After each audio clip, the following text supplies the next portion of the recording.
Okay, I'm going to go live. 3, 2, 1.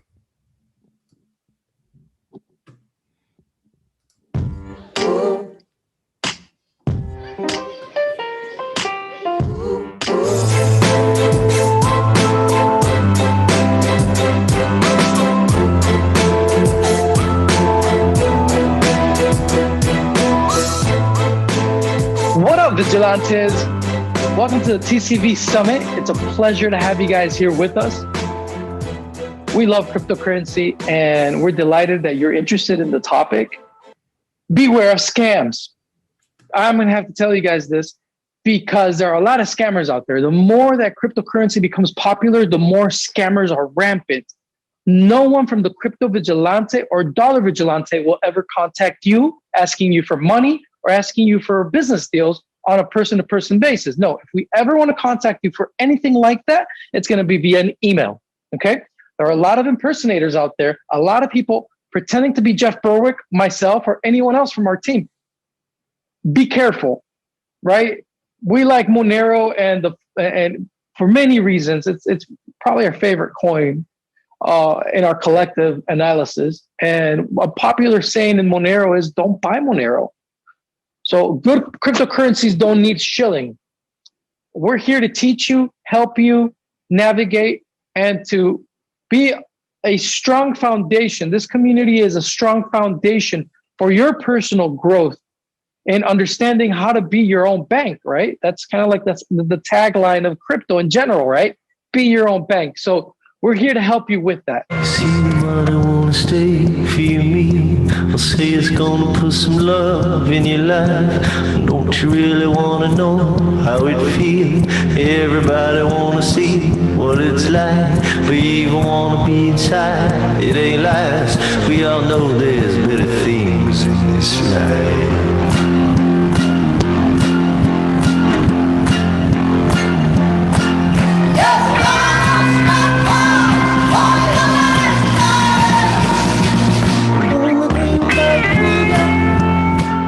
Stay safe, sane, and sanitized.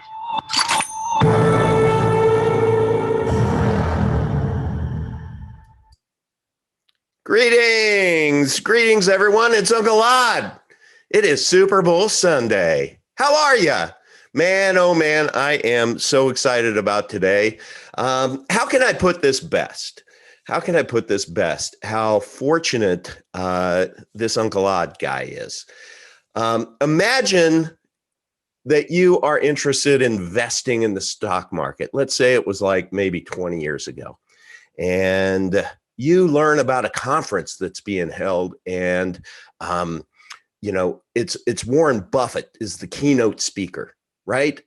And the head of the conference who organized it, put it all together, kind of the face of the conference. You're kind of hanging out with him, having a drink in the lobby. Again, this was 20 years ago. And he, you go up to him and you're like, hey, seems like a friendly enough guy, seems pretty approachable. And you go up and you're just this little bitty, itty bitty dude, and you go up and say, man, this stuff is fascinating. Dollar cost averaging, value stocks. Gosh, this is great. Hey, I have a little, channel where I have about 3 members on it. And, would you consider coming on and just giving us kind of an investor 101? And you get declined. Well, no, can't do that. I'll do one better. I'll send Warren Buffett. So that's where we are today.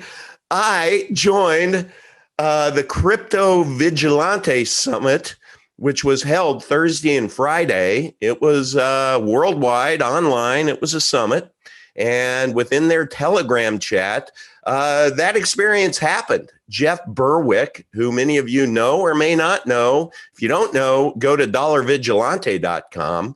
And he's an amazing human being. He is more based, and you'll get more truth drops from him. If you go to BitChute and search for Dollar Vigilante, go there, sign up, do yourselves a favor. Go to dollarvigilante.com.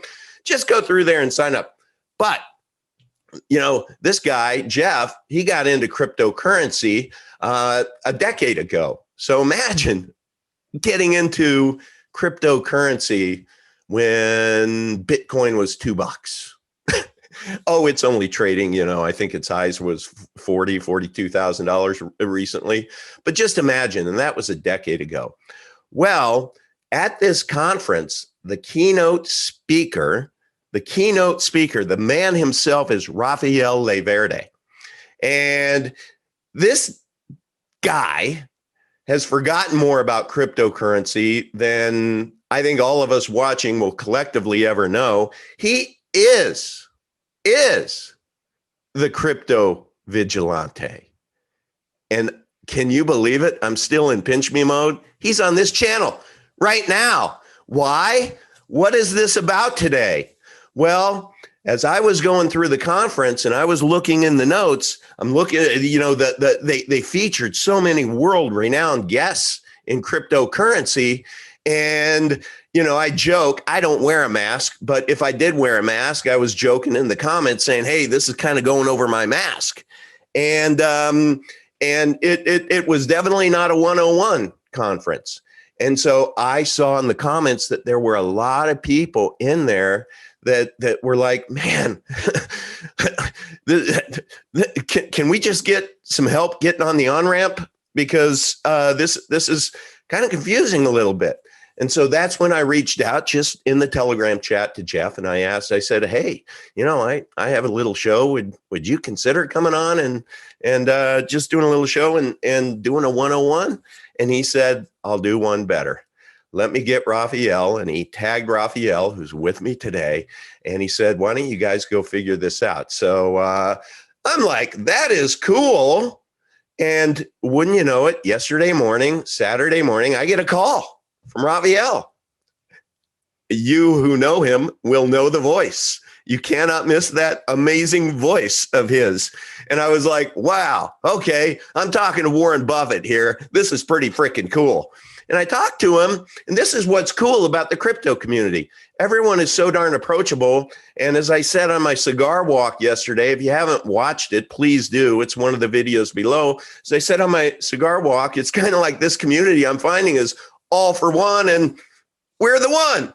And everybody is so open and welcome and inclusive because they're all a bunch of anarchists. What's anarchists? Well, it's not what you think it is. It's just kind of leave us the hell alone, would you? We won't mess with you. You don't mess with us. So I asked Rafael if he would be open to an initial crypto 101. The very beginning of the on-ramp, because I don't know shit. That's the meme. That's the Uncle Odd meme. I don't know shit, but I can tell you a month ago, mid-January, I got a little bonus, and a friend of mine said, oh, you need to invest in XRP. And I was like, what's XRP? He said, oh, it's cryptocurrency. I'm like, you go to an exchange and you buy it. And I'm like, okay, what's cryptocurrency? What's an exchange? How do you do it? Well, I was like, Anyway, this last month, I muscled through it on my own, spitballing it, trying to figure it out, confused, fog, massive fog all over. But I will tell you, I got kind of lucky. I think it's a timing thing because it sure isn't skill. But my initial $30,000, and it's not a humble brag, but yesterday it was up to 47. Now, today it's 44. That's the kind of the market that it is. And I recognize fully that it could have gone down from 30 to 20 to 15. This is not any kind of financial advice here. Anything that we say on this show, don't follow it without your own research. So with that, we are going to begin the first installment of a series that is a Crypto 101 series that's going to help. This is the premise. I talked to Rafael yesterday. I said, let's think about Mr. and Mrs. Newbie. They're an older couple. They have $1,000 of fiat currency in the bank. They want to be able to get $1,000 of fiat currency from their bank into whatever box there is to be able to buy some crypto magic and then get it off of the currency or the exchange into somewhere safe, like a wallet or something that they could store in between their mattress to keep it safe, kind of like they do with their cash, right? So that's the goal. That's the 101. A lot of you that are watching are going to be way more advanced than this, but you got to start somewhere. And my feeling was, why not us? So I'm inviting all of you to go on a journey with me. And Rafael has made a commitment to me that through these weekly segments that we're going to do is that Uncle Odd, he thinks I'm going to be a crypto expert within 6 to 12 months. So all we're doing right now is inviting you along on the journey because we want to keep you safe because there's a lot of scammers out there. And with that, it is my great pleasure to introduce Rafael LeVerde, the Crypto Vigilante. Woo! Thank you, Uncle Odd. I really appreciate that intro. Yes, that's my commitment to you. You will be a crypto expert before you know it. My hope and my goal is to make it happen in 6 months. That's my goal. Definitely within a year. Okay. So let's get started because there's a lot to talk about. And let's talk about what may I just introduce one thing? I just want to let everyone know through my muscling through this last month, and I just want you to know this, that I have something here, and I think that this is important to kind of start at the end. The end of this journey is a fireproof bag. Now, within this fireproof bag is some old school technology. It's called paper. It's a book that has paper in it. Because you know what? You're going to have a lot of passwords, and you're going to have a lot of keywords and things that you're going to have to keep safe, and you're going to write it down because you're not going to want to put it in digital form on your computer because there are smart people out there, really, really smart people out there who can hack your computer and get all of your passwords. So please understand the goal is, how does Mr. and Mrs. Newbie get their $1,000 into a fireproof bag? That within the fireproof bag, there's something here that is called, if you take a look, that is called a cold storage wallet. This in particular is called a treasure. So right here, when I talk about my $45,000, $46,000, $47,000 worth of crypto, it's all right here. Without this, without the passwords, guess what? This is nothing more than a paperweight. Nothing more. There's zero value to this. But with everything that the Crypto Vigilante is going to share with you, you're going to be able to turn this into something, let's say a year. Let's move out a year, Rafael. Maybe this is worth $100,000 by the end of the year. Maybe it's worth $200,000. I don't know. And then there's this billfold that, you know, if there's a, this is something that you can kind of put passwords on, keywords, that if there was a fire, you can't destroy this thing. Those are safe. Now, that might be going overboard. We may not need that. But anyway, I wanted to start with the end game because, again, it's from $1,000 in the bank to this little fire safe portfolio here that contains everything. Okay, sorry about that interruption. No, you're good. Actually, I'll do you one better. All right. Send you a message where one of our keynote speakers, Jameson Lopp, has done an incredible job stress testing metal, Bitcoin, and crypto seed storage devices. So you don't have to rely on paper anymore, Uncle Odd. Oh, really? No. We engrave these passwords or private keys or seed phrases, which are randomly generated words. Sometimes they're 12 words, sometimes they're 24 words that make up your crypto wallet. We engrave them in fire-resistant metal plates. And there are different types of these plates on the market. I just sent you a link to an article that takes you on a journey. If you just keep reading this article, and it'll give you more links Okay. on all of the tests that have been done on all of these products that are out in the market. You make sure you read these, and you make sure you do your due diligence, and you buy the one that you think is best for you and for your personal, experience in crypto, because we don't trust paper. A lot of people would try to laminate these pass phrases, but even lamination is not completely fire resistant. I really like what you have, that you have the fire resistant bag, but I would highly recommend that you store these words by engraving them into metal. That's even more robust, right? Absolutely. I just put that in the chat, so thank you very much. Yes, well, that was the bill photo that I held up. That is all engraved, where it came with a bunch of different letters, and I put them all in there. But that is something like that does get a little bit pricey if you did one for every darn wallet that you had out there, right? So I will be very interested in. Are you asking about engraving into metal? You think that's pricey? I don't think it's pricey. Actually, they come in stacks. So they give you, depends on how many, depends on the company, and depends on how their metallic storage device is. But in reality, I'd say do your diligence on on top of what Jameson Lopp has done by stress testing these devices. I mean, he's put them under pressure, industrial pressure machines, and he's put them under fire. Like he beats these things up. Beautiful. And then he gives you results, and he grades them the reason why we do that, just to be clear, is those keywords are so important to keep yourself protected, right? Because as powerful as cryptocurrency is as a store of value, it is only as good as your access to that digital wallet, if you will. Now, I know we're already over people's heads, so we need to back up even a little bit more. A lot more, but in reality, guys, the cryptography and the technology is there for you to be your own bank.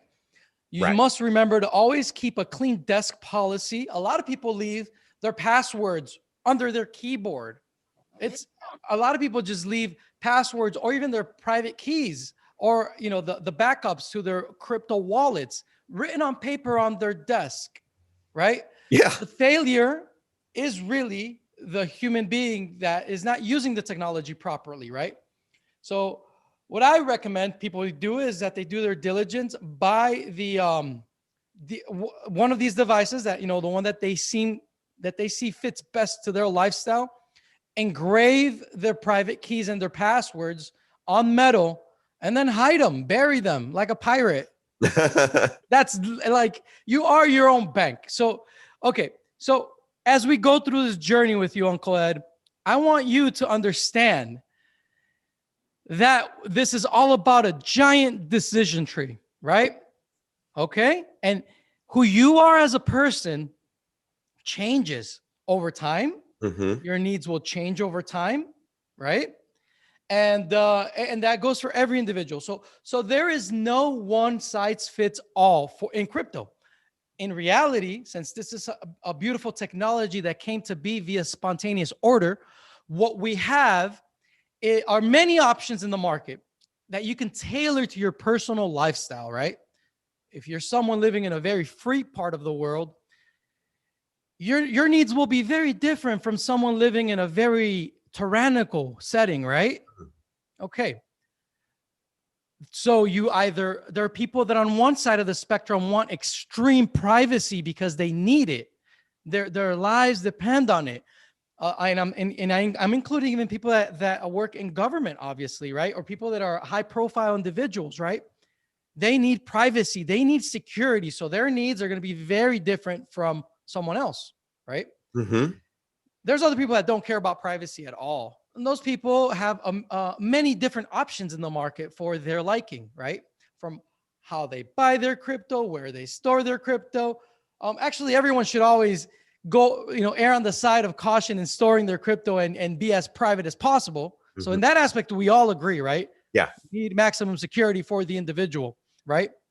And these metallic plates that I mentioned are probably the best because you're not relying on technology itself, but you're just engraving words on metallic plates, which is beautiful. Okay. There's also another spectrum here, right? Whether you're someone that wants to speculate actively, and that is the person that is an active day trader, right? And that person needs access to the market right now, right? Okay. Maybe you're not that person. Maybe you're the type of person that enjoys being more of a passive investor. And as a passive investor, you just want to make sure you are investing in something that has sound fundamentals, and you just want to invest your money and be done.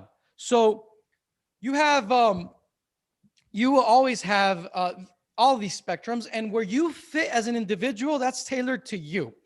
I personally think that as this world, hopefully it doesn't, but it seems as if this world is becoming more tyrannical, more invasive. It does. Right? With surveillance, censorship, and all the other nasty tyrannical initiatives that they want to impose on us.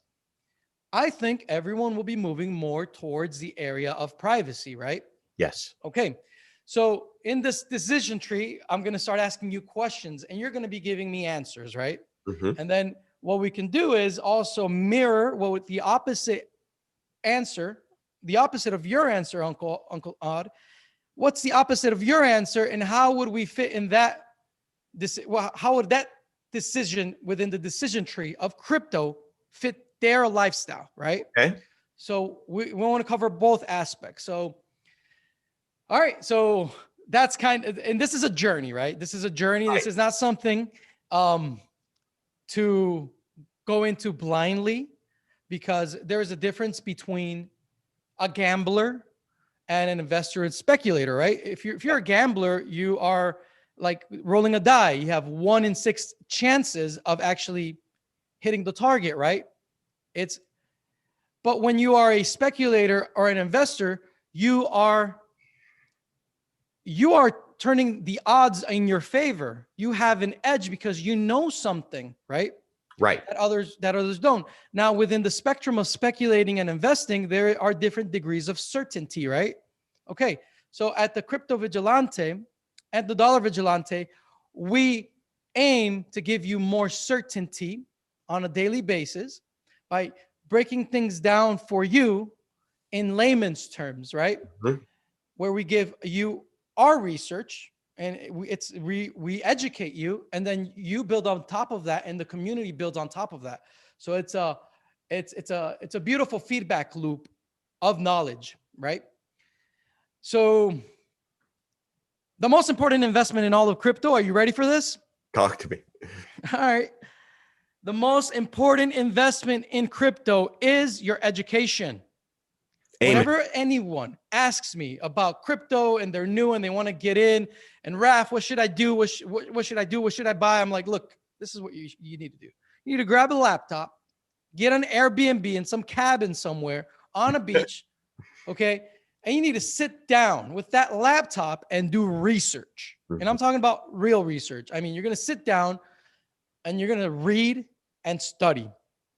Okay? Because cryptocurrency is an interdisciplinary science of sciences. It's extremely in depth. If as part of the conference, you got to see statisticians, cryptographers, mathematicians, day traders, people that are experts in the markets, right? The traders themselves, right? You got to see investors speak. You got to speak entrepreneurs. Coders. I mean, the people that are inventing the coin. I mean, so this is interdisciplinary. So this is not just for the programmer, right? It's not. It's also for the artist. It's also for the engineer. It's for everyone. We have to take in the vision that the engineers behind crypto created these spaceships that now you need to board and be the pilot of. They created a spaceship for you, but now you need to tailor that spaceship to your liking. We're talking about real freedom here, Uncle Odd. Like, this is like, I mean, I'm just flabbergasted because this is so amazing to be talking to you and for me to have the opportunity to take you through this journey, because yeah, there's really, I'm speechless as to how wonderful cryptocurrency is. I really am. Well, let me insert here a question, sure, yes. which is, tell us about, let's get really basic.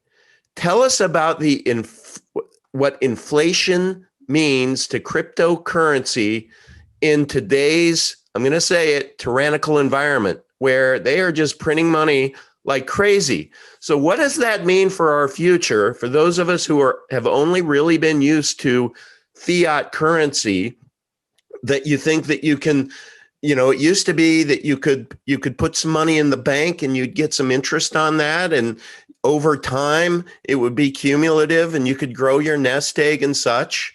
But when the government is printing money in the trillions and trillions and trillions, what is happening to that value store? And then how does that relate, or how does cryptocurrencies, how does that kind of level the playing field with the government? So the inflation of fiats from the Federal Reserve or any of these other arms of the bankster cartel worldwide, the central bankster cartel, what they're doing is that they're decreasing the purchasing power of your money, right? Mm-hmm. So what once cost you, and I mean, you could talk to your grandparents about this, right? They would buy a Snickers bar for 50 cents, right? Right. And they would pay for movie tickets for a quarter, like this is back in the day. I mean, the purchasing power of the dollar was over 90% greater than it is now. And if you trace it to the inception of the Federal Reserve in 1913, you'll be able to see that the inflation of the US dollar has been crippling the economy in the most fundamental of ways. And how is that? Because if you don't have a sound medium of exchange where you're manipulating it and you're diluting its value on a massive scale, what ends up happening is that the everyday investor ends up getting very erroneous signals in the market, right? So you're thinking to yourself that there's someone out there investing, when in reality, all that's really happening is that the Federal Reserve is just printing out more money. Mm-hmm. Right? So you see more money in circulation and you think to yourself, man, there's something happening here. But in reality, they're lying to you. That's not really what's happening. What's happening is that the purchasing power of your dollar is decreasing. And tomorrow will cost you, right now, $100 will cost you $1,000 or even $10,000. We've seen hyperinflation before throughout the world. Mm-hmm. In the Weimar Republic, in Germany, we saw people shoveling, their money in the streets. We see this in Venezuela. We see this all over the world. And it's something that at its heart is very evil because it's extremely manipulative. Sure. I see currency as energy, human energy that we share and that we move amongst one another. That's really what money, currency is, right? Currency, literally the word says it, it's current, right? Is energy. So what cryptocurrency does, right? And this was a genius of Satoshi Nakamoto, whoever they or he or she were, was that it gave us a platonic, perfect form of currency. It's as if Prometheus gave man fire, and now we're running with it in the open market. It's that significant.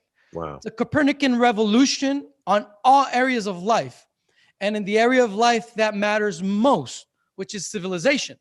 Civilization is nothing more than the idea that working together yields more than working by ourselves. Mm-hmm. That's all civilization is that idea where working together yields more for all of us than working by ourselves, right? So in the business world, in my line of business, I coined a phrase a long time ago, 1 + 1 = 11, if done right. Would you agree with that? 100%. And so what really brings us together, what really unites us as human beings is the market, right? It's that the market is the place where you bring value and I bring value and we share value, and there's other people sharing value, and it's a meritocracy of value. That's how beautiful this is, right? You share value, I share value, and if I'm not sharing good enough value, I have to prune my value so I'm at par or even better than you. So it's what we call a Stackelberg competition, right? Where there's not one in the market, there's not one actual leader always, like these central planning tyrants want to tell you that they're the authority, that they're the expert. No.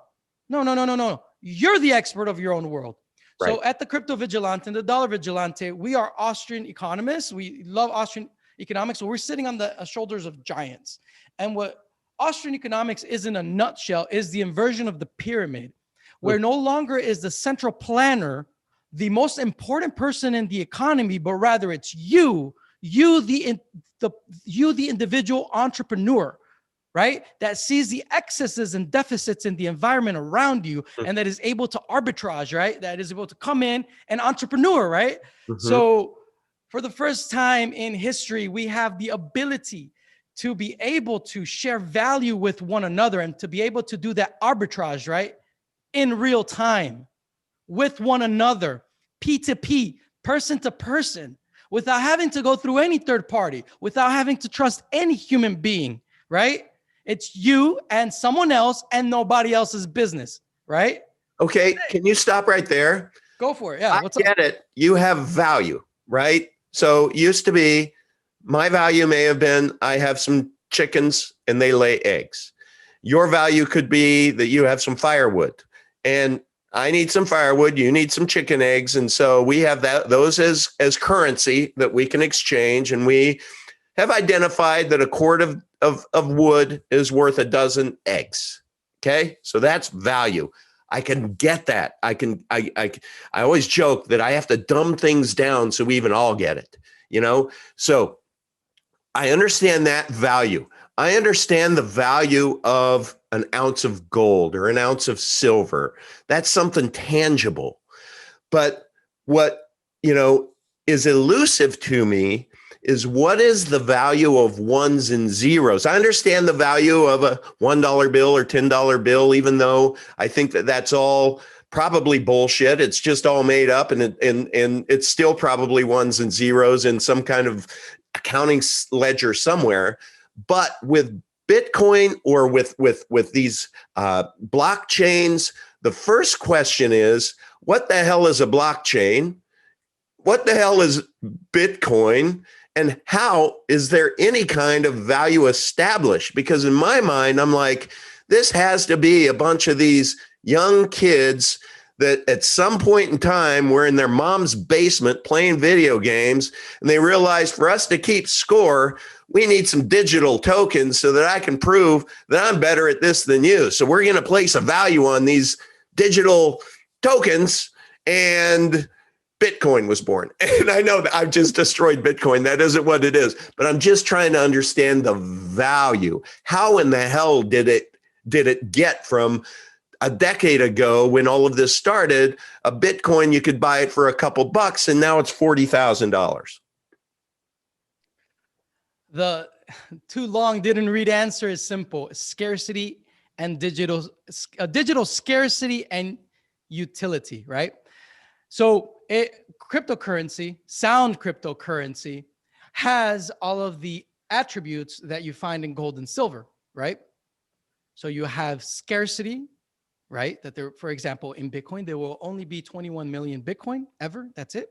Okay. Over 18 million have been mined right now. So there's 3 million left to be mined, and then there won't ever be any more to circulate. It's completely deflationary. It's the complete opposite of the Federal Reserve. Okay. Can you just real quick give me a remedial, what does it mean to mine Bitcoin? Oh, gosh.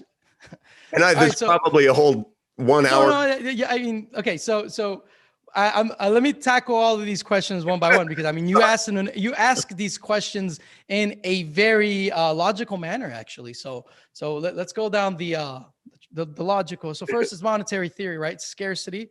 It's money. It should be fungible it should be a good fungible, so it can be a good unit of exchange, right?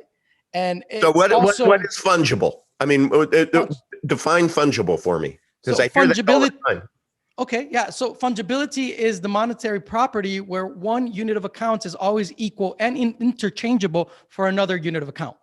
Got So, right. So when we have dollar bills circulating, a dollar bill is always a dollar bill, right? A gram of gold is always a gram of gold. Obviously, there are forgeries, right? And we call them forged dollar bills, or alchemist gold, like that's not real gold, that's lead or whatever. And we're able to, once we identify it, obviously that loses its worth because it's not the real thing. Whereas that's the soundness of a medium of exchange, it's found in the fact that you can always interchange it for another one of the same, right? So the unit of account remains the same. It's always worth the same. Excellent. What would happen? So what would happen if tomorrow the federal government were to say any $100 bill or any dollar bill that has any molecule trace of cocaine loses its value, will drop its worth by 80%. So $1 bill will be worth 80 cents. I mean, obviously, then all of a sudden, the dollar bill will lose its fungibility, right? Because it would, because not every one unit of account would and never be completely equal and interchangeable with every other unit of account. Okay, that's very helpful. Thank you. Because I always thought fungibility meant that you could use it on different things, but that it's a unit of measure that always stays the same. So thank you. Correct. Yes, exactly.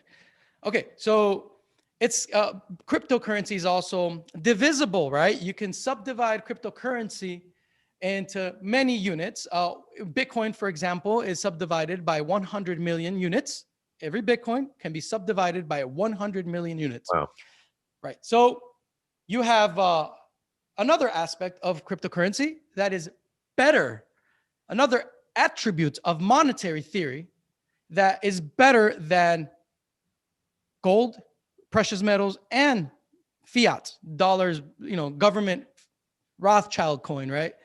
Which is transportability, right?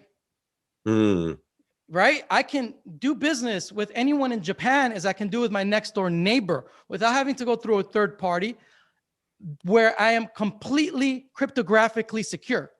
Like, you have to understand the level of security that we're dealing with. The algorithm used for Bitcoin is SHA-256, and that is a number. I forgot the exponent exactly, but the number is I forget the exact exponent, raised to the exponent, and the number. I forgot the exact mathematical formula at this moment. But the conclusion of this number is that it is greater than all of the atoms of the known universe. Wow. Right. So that's the level of security you're dealing with. Right. When I said this is as if this is akin to Prometheus giving man fire, I meant it. It was not almost like an analogy. It was a very literal comparison in that we're talking about something magnanimous, right? So incredible. Just to, again, take the cookies from the top shelf down to the shelf that we can access them. Yeah. And I need to think in pictures personally. So back in the day when gold was the unit of exchange, right, if you had to move, or if you had some Vikings coming in and you wanted to take your value with you, and let's say you had 2 big bags of gold, you have to put those on your back and you have to, swim across the river and go into the woods, and you're carrying all of your gold. That's your value. Now, there came a point in time when I don't know if it was the Rothschilds with their banking system or whatever, that as I understand it, they were able to say, hey, no, you put your gold in my bank. And then if you have to go over to France, you can go to our bank over there and we can give each other the super secret handshake, wink, wink, saying that Uncle Lot is due 2 big bags of gold. And now you can travel with ease, pick up your bags of gold, and now you have your wealth over there. Right. Now with cryptocurrency, as I understand it, now you don't need a bank to hold the gold. You don't need the gold. However, cryptocurrency or Bitcoin, let's just say, is valued from scarcity. Bottom line is there is now a value of $40,000 per crypto coin on it. Bottom line is now I don't have to launder that through somebody like a bank who's going to take their cut of it. Right. I can do it peer to peer like that. Is that exactly fair to say? 100%. So that's another aspect of cryptocurrency, that it gives you complete sovereignty. And this is like a monetary attribute that we really never considered in monetary theory in the past, right? The fact that, because there wasn't the technology to actually consider this attribute, which is money as sovereign, Think about that as a concept where you don't trust anyone, right? You don't trust anyone with your money anymore. You are your own bank. Like in the purest, most incredible ways possible, you trust mathematics, and 1 + 1 will always be equal to. Right. You trust the laws of mathematics, and that's it. Yeah. So let's get into the actual technology then. You want to do that? Yeah, please. All right, because that's kind of like what you were asking me, right? Like, what is a blockchain? And then you asked me, how does mining work? Because Uncle Odd, subscribes to cable television. Uncle Odd kind of is a gold miner himself, because I see how they do it on TV. There's these gold mining shows. So I can visually understand how they mine gold. Crypto, not so much. Help. Okay. So there are so many aspects to this, guys, that I can geek out about this for days, literally. So, it's been a while since I gave the actual 101, but it's so fascinating, and it has so many rabbit holes that we can get into that it will be here months, years. We can be here years, literally talking about the genius that Satoshi gave the world. Like literally, we can be here years. Well, okay, let's get into it then. Time out. You just did a truth drop. Satoshi. Who is Satoshi? Gosh, that's a loaded question. I have the right to remain silent on that one. Nice. I like it. Yeah, I know. I have some suspicions, and I think it was a team of people. Yeah. And let's just leave it at that. Okay, but Satoshi, it doesn't matter anymore. But let's just call Satoshi Peter Pan.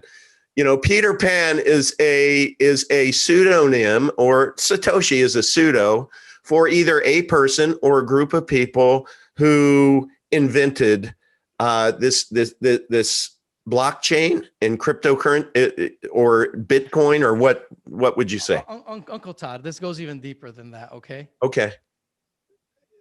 Satoshi's looking at you in the mirror. Okay. Satoshi, as the people that started this, or the person that started this, is dead. What matters is you that are watching this right now. You are Satoshi. Okay. That's what matters. You are Satoshi. That's what matters. So you are Satoshi.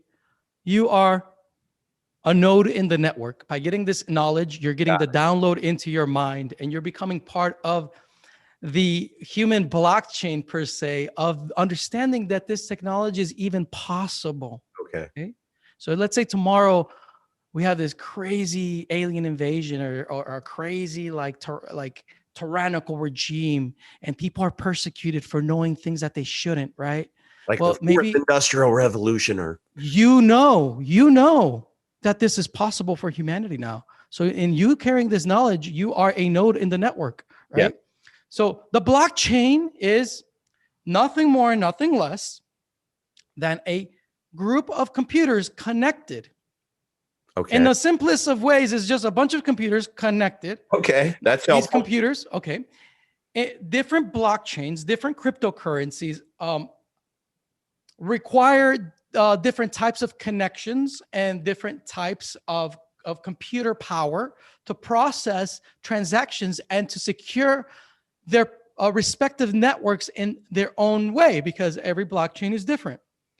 And the genius of Satoshi, what he really gave us was the concept of proof of work, where computers that are specialized, now they're specialized. In the beginning, we would be able to mine out of your laptop, right? Mm-hmm. Computers that are specialized, they put work into solving complicated mathematical puzzles. And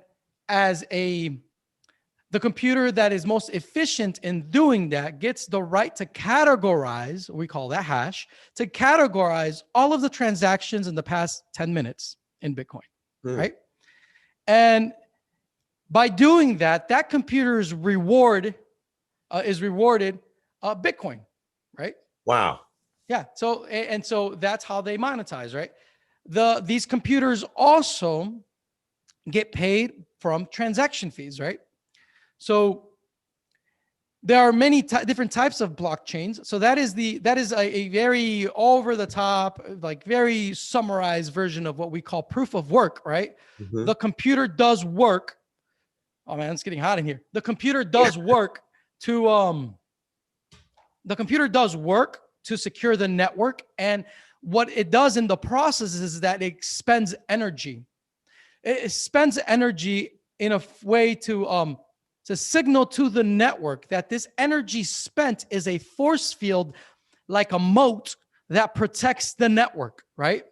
Mm-hmm. This spent energy is also a signal to the rest of the world that they are investing in the future of Bitcoin, not just in the present, but in the future. Because once energy is spent and gone, the miner has to be profitable in the future to make up for the loss that he's putting himself in right now. Because think of a I was going to give an analogy in biology, but I don't think it's good right now. I don't want to confuse people. But yeah, so the blockchain is nothing more than all of these computers that are connected, sharing a accounting ledger with all of the transactions. Mm-hmm. This accounting ledger is timestamped in different blockchains at different intervals of time. In Bitcoin, is timestamped every 10 minutes. Okay. Okay. The process of transaction is something else we can get into. Do you have any questions on? Can I take a shot at an analogy? Sure. Yeah, go for it. Who was the gentleman that was the keynote the first evening? I think it was like right before dinner. Fluffy Pony? Was it Fluffy? Or was it Daniel Kim? Daniel, yes. Okay. Daniel Kim, who works with amazingly high net worth individuals. Yeah. Yes. So as he was talking, I remember I was on one of my cigar walks and I was listening intently, and I have to, and I think a lot of other people are like me. I'm just a very visual learner. I have to visualize something first before it sinks in. And so I was thinking, is this a fair analogy? Could be a really horrible one, but let me take a shot at it. I can imagine a group of people who are getting together, and let's just say that they are going to build a castle. And so they go start doing the work together to be able to build this castle. Starts like this, and then it grows and grows and grows. Now, before you can add another addition to this castle, the group of people that are there organically to make sure that it ultimately ends up looking good, is pleasing to the eye from afar, and works and is beautifully efficient, they all have to agree on the architectural plan to expand.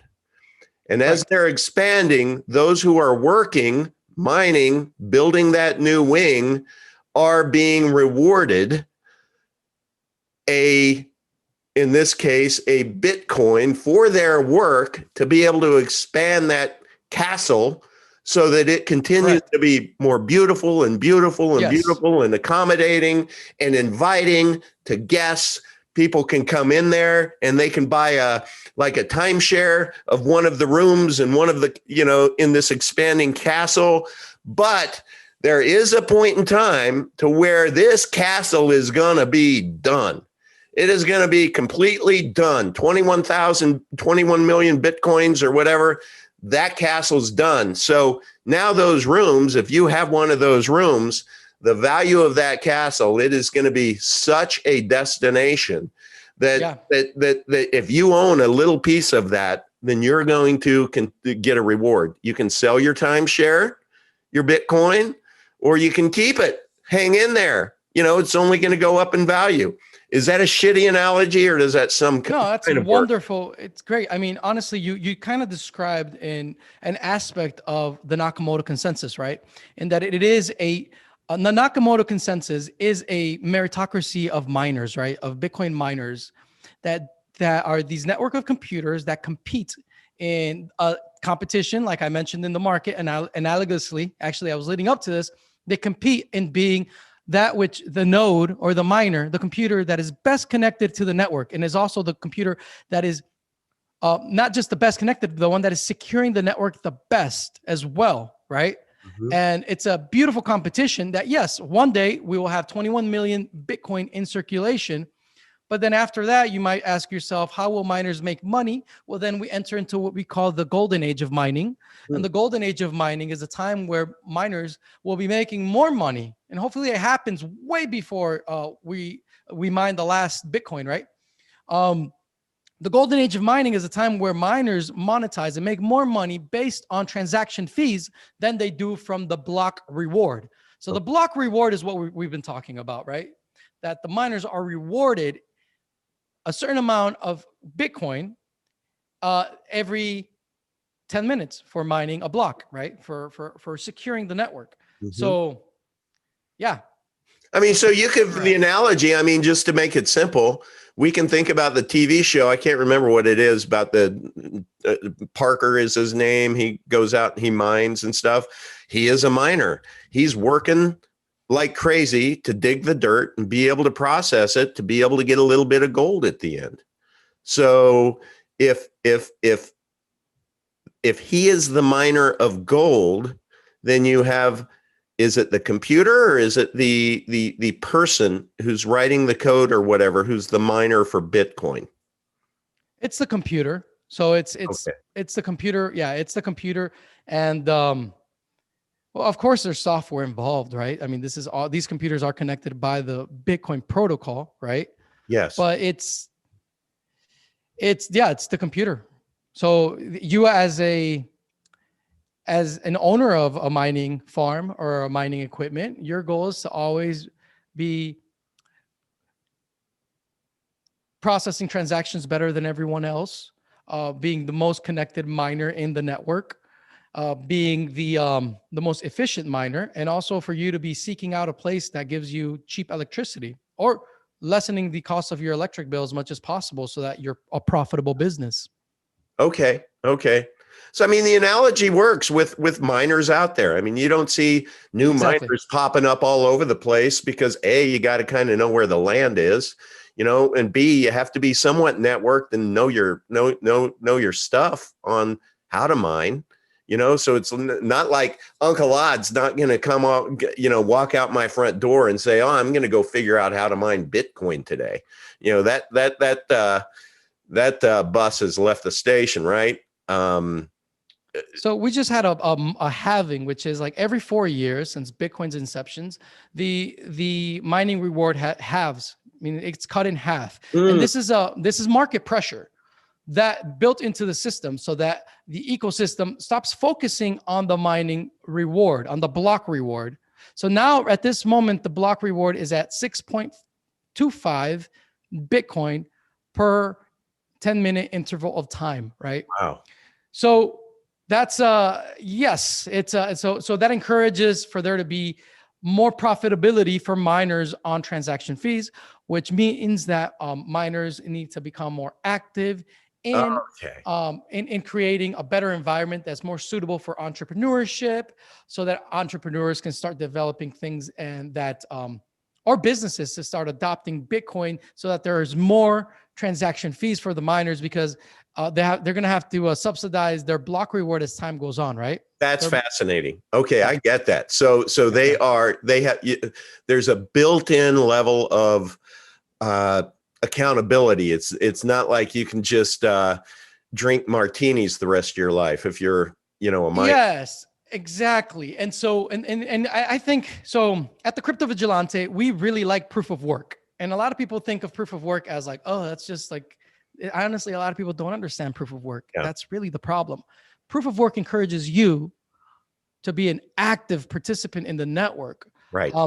So where you actually have to actually own the metal, right? So to mine Bitcoin, you have to have specialized computers, ASICs, that specialize only in mining Bitcoin. Up to now, there might be in the future, near future, ways that you can repurpose these ASICs. They're going to be making ASICs that can be repurposed for other things, right? That's one of the proposals in the market right now, which is great.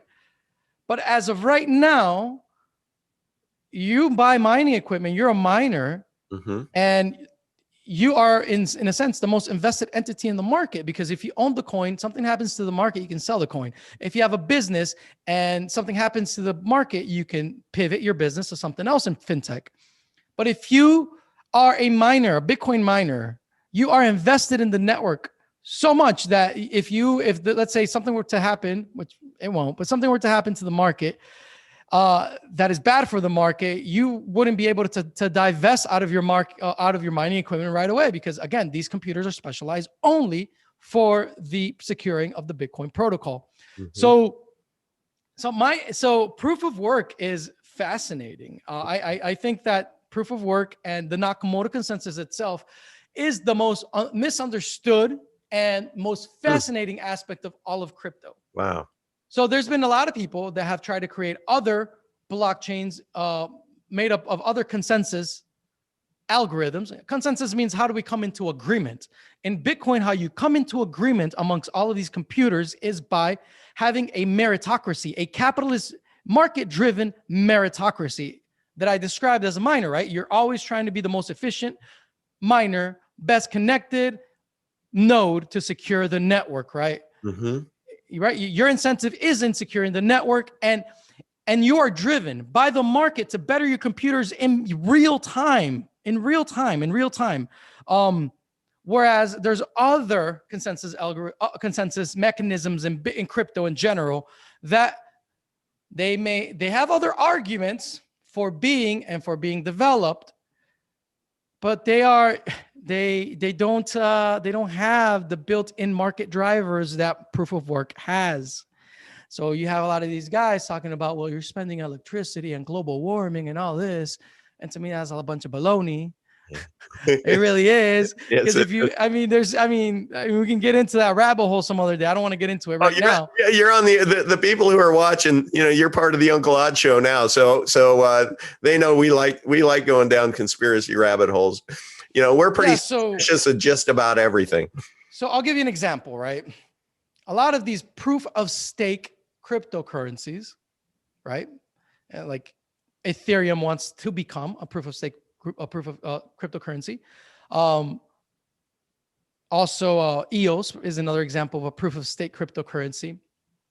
They don't have the built-in market-driven structure of the Nakamoto consensus within them. They don't, because you're not spending money. You're not spending energy to secure the network. Remember that when you are under economic pressure as a Bitcoin miner through proof of work, the moment you spent the energy, it's gone forever. It's gone. Right. It's gone. You're not getting energy back. Yeah. Right. Proof of stake is different. You put money up that later on you can take back. So from its get-go, the market-driven, what moves you, the market movers here are completely different.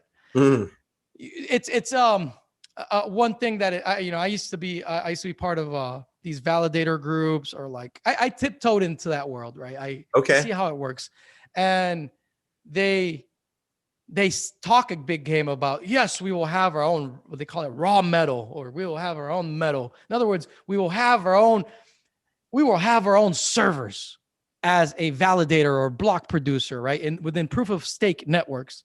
But in reality, these guys end up just renting out servers or computers from Amazon. Right. I don't trust Amazon. No.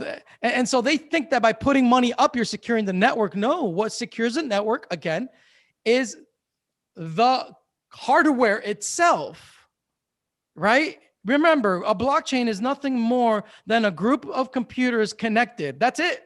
Okay. So who owns the actual computer itself, right?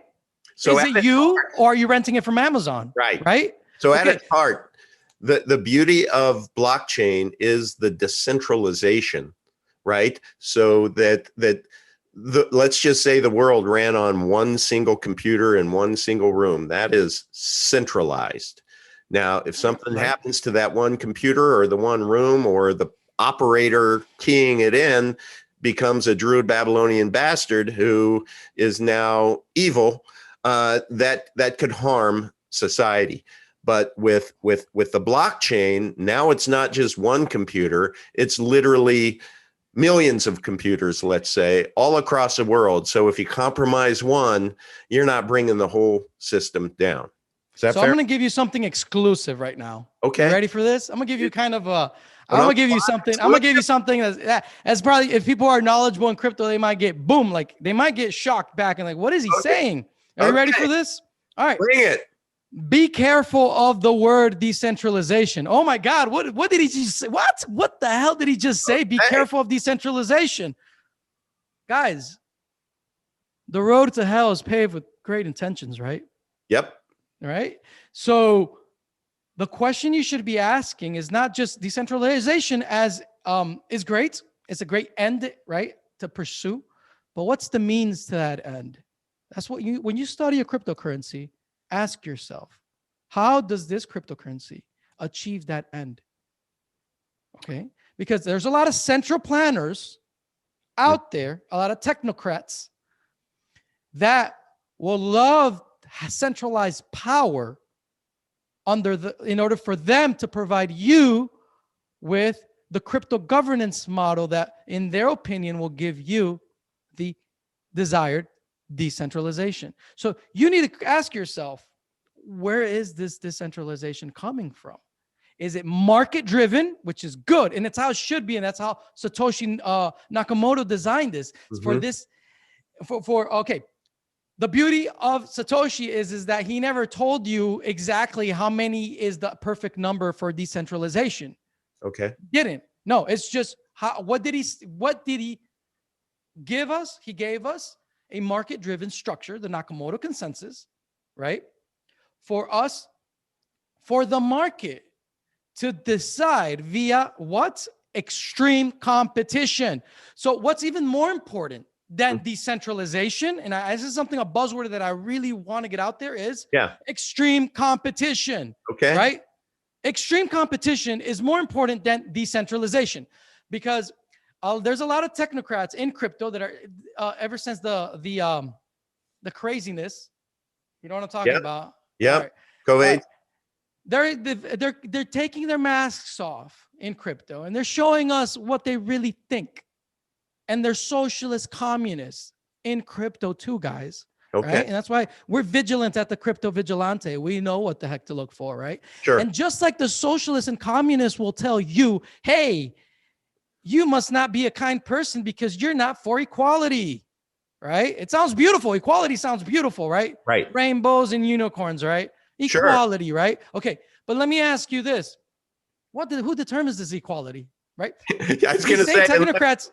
These same technocrats are, unless you're a poor track star in college named Jenny, who's now competing against a guy who used to be named Joe, who self-identifies now as Jenny's peer, and beats her by 2 seconds. You know, that kind of equality hurts a little bit, but I digress. Right. Yeah. So what I'm saying is, now this word decentralization is used to implement centralized control, just like the socialists have done in other aspects of life, right? So what you need to ask yourself is, what the heck is this decentralization? Where is it coming from, and for what purpose? Okay? Yeah. Because really what matters more than decentralization is exactly what tyrants, communists, and fascists hate, which is competition. They hate competition, and crypto gives us competition. So the beauty of the Nakamoto consensus in Bitcoin is that it's a meritocracy of miners that compete. you're welcome to become a miner and compete. Right. That's it. No one's telling you not to. You decide if you want to. But like, no one told the car industry throughout the world. There was not one centralized body of government that said there needs to be in the entire planet of Earth 59 car manufacturers, and that's it. That's extreme competition. Okay. I mean, that's extreme decentralization. No. It was something market driven. Yeah. And we have maybe 20 different car companies throughout the world, and they all provide pretty good, reliable vehicles, right? Yes. It's decentralized. Car manufacturing is decentralized. It's market driven based on competition, right? So competition, extreme competition is more important than decentralization. Extreme competition is how you get to a market feedback of what the ideal level of sustainable decentralization is for a given cryptocurrency. So again, we can talk more in depth about different crypto governance structures, but for now, I just wanted to talk about what a blockchain is and give you like two distinctions. Yes. Now that doesn't mean that a proof of stake system is bad. It just means that you have to understand that a proof of stake system gives you other options in crypto. So proof of stake system, a lot of the crypto governance that happens within a proof of stake system is akin to owning shares in a company. That the more shares you have, the more you're able to vote, right? These proof of stake systems that are very new, they want to implement voting mechanisms, right? So he who holds more shares has more votes. It's just like a corporation, just like a company, kind of, So isn't it funny how society, how anything good tends to ultimately lean that way? To where the people that start figuring it out, that kind of run the show, end up figuring out how to get that centralized control back. And it seems to me that I see all of the benefits of this digital currency, but if I learned anything from this conference, and this was the big aha for me, is that, and again, I have to go visual. If I get a Bitcoin, a digital Bitcoin, and let's say it looks just like a dollar bill, it's the size of the dollar bill, and it says 1 Bitcoin on the front. If I turn it over, I can tell where that dollar bill or where that Bitcoin was bought, sold, by who, for how much, when. It went from, you talk about the rolled up dollar bill and the cocaine. It went from this John Smith to coke dealer to, and John Smith keeps, so it literally tracks you. So there is no privacy with a Bitcoin. And correct, that kind of sucks. And I think that's why a lot of high net worth individuals may necessarily not have dove into this world of cryptocurrency so fast, because they know that it is not private. And what this conference, the thing that went over all of our heads until you at least grasp the 101, I want people watching to know that a lot of the conference was about privacy and how do you take that same dollar bill, and when you turn it over, you can tell it was spent, but you don't know by who or how much or what division of that 1/100 millionth or whatever. You can just tell there was a transaction. And that then becomes private, not only to everyone else out there, but guess who else? The Druid Babylonian bastards that run the show.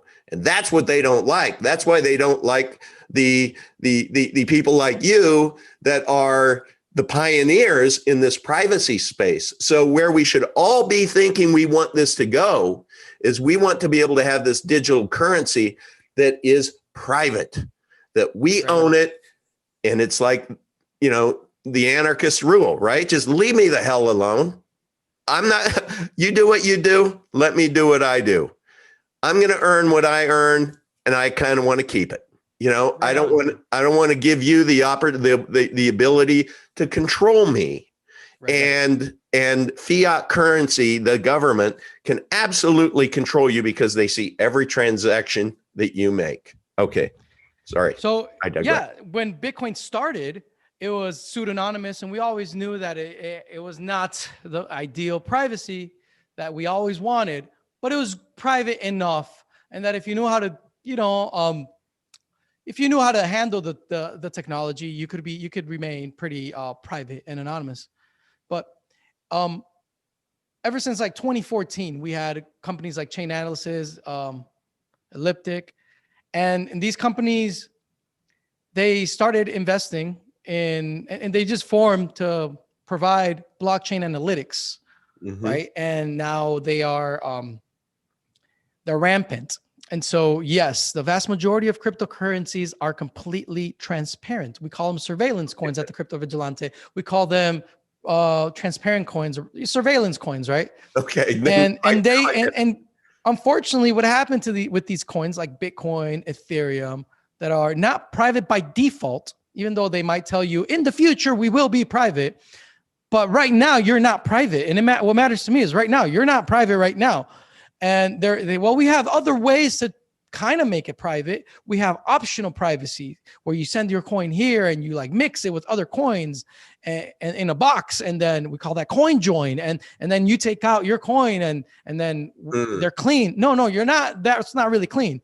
For us at the Crypto Vigilante, that's putting like food into a dirty soup plate, and shaking the food, and you don't know if someone else brought really dirty coin in there, right? So unfortunately, what happens is that Bitcoin and a lot of cryptocurrencies, the vast majority of them lost their fungibility. I remember fungibility means one unit of account for it to be interchangeable and the same as every other single unit of account.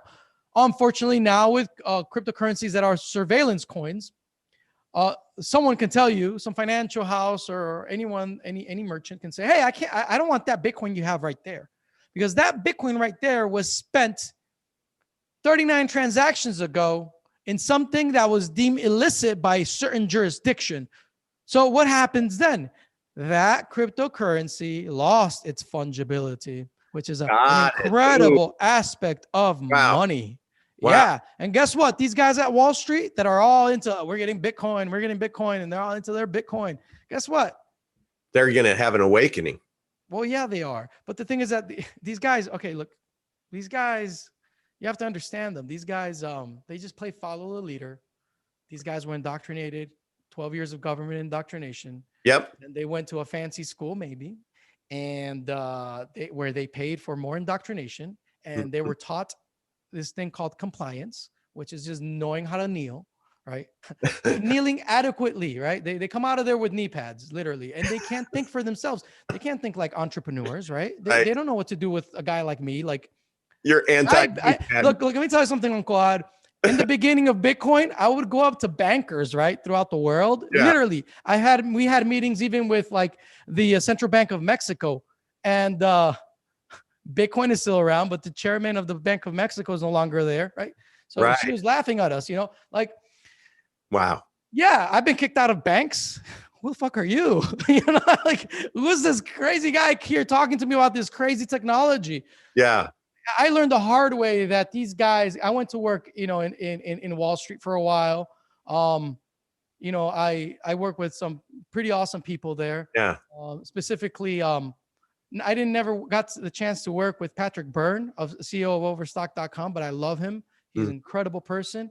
But I got to work with his close friend Matthew Mellon, who passed away recently. God bless him and his family. And he was amongst the one of the first people in Wall Street to actually understand Bitcoin's potential and crypto's potential. I met him in Berlin, and he's an amazing person.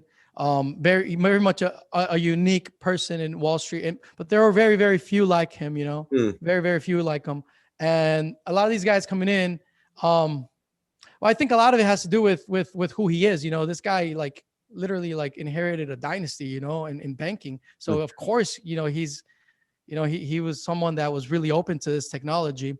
But it's, wow, it took me back. I went down memory lane there for a second. But these guys overall, they were you have to understand that humanity is coming out of an abusive relationship, right? That's Oh. the best way to see it. If you guys want to read an amazing political book that I would recommend, it's not even a political book. It's a psychology book.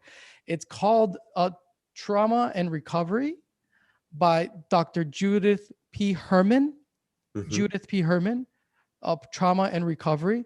And she talks about the abuse of government, the abusive relationship of government. So when people right now, 2020, people are waking up as to like how abusive things are, and maybe some election in some country was very unfair, and they're waking up to, oh my God, what the fuck just happened? Mhm. And so people are going through this realization of, man, I was in an abusive relationship and I need to get out. How do I get out?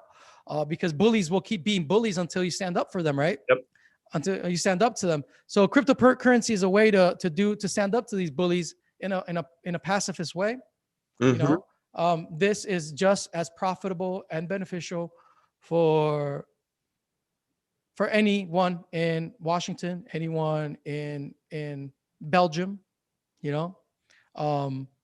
as much as it is for any one of us, because what the most beautiful thing that like cryptocurrency did was that it really hacked the human spirit, in my opinion. Mhm. It really what cryptocurrency did was awaken something that can never be put away, Wow. which is the fact that you now are free. For the first time in human history, human beings are completely free. Hmm. And this is something you can't put away Pandora's box anymore. Right. You can try to cut a head off, but guess what? A million heads will rise. This is like the Hydra. You won't be able to stop this. No one will So, be able to wrap, stop this. I have Yeah. a question for you. So Go for it. this is a decade old, a little more than a decade old, 2009. And I look at someone like you, Jeff Berwick, and I'm like, man, oh man, I wish I would have been smarter. I wish I would have caught in that wave way back then. And my goodness, what kind of value what would my net worth be if I'm buying something at $2 that's now trading at 40,000 10 years ago, right? So my question to you is this: are those watching, are those who are now wanting to play footsie with cryptocurrency, that we are, and I put myself in that boat, I'm only a month old into this, right? So it for those of us newbies, are we behind the curve, or are we still on the ground floor of something that is going to be amazingly special? Guys, look behind me. How many people were at our conference, the Crypto Vigilante? Maybe 1,200, 1,500. Yeah, give or take. Look at all these people behind me. Millions. Yeah. Right. This is guys. I'll give you something to think about and consider. Monero, for example, is everything that Bitcoiners that first bought Bitcoin, or people that bought Bitcoin, like Matthew Saylor and all these people on Wall Street. Monero is what they thought they had purchased. Mm-hmm. And right now, Monero is like at $160. Okay. And yeah, so we're incredibly early still. Ethereum has promised a lot of things, and we're still waiting. A lot of these projects, I call them promise coins. Actually, they're all promise coins because they're all bettering themselves.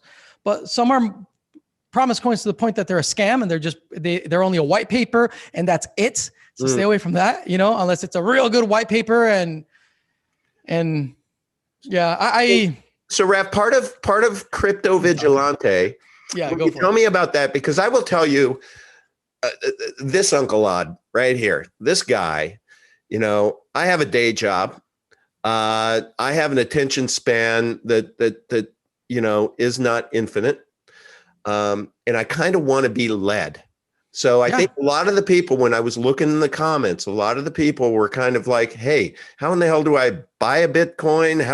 What's an exchange? What's a cold storage wallet? All of this stuff, which we can go into. But more than anything, what people were there looking for was, tell me what to buy and what percentage of my portfolio should be attributed to each coin.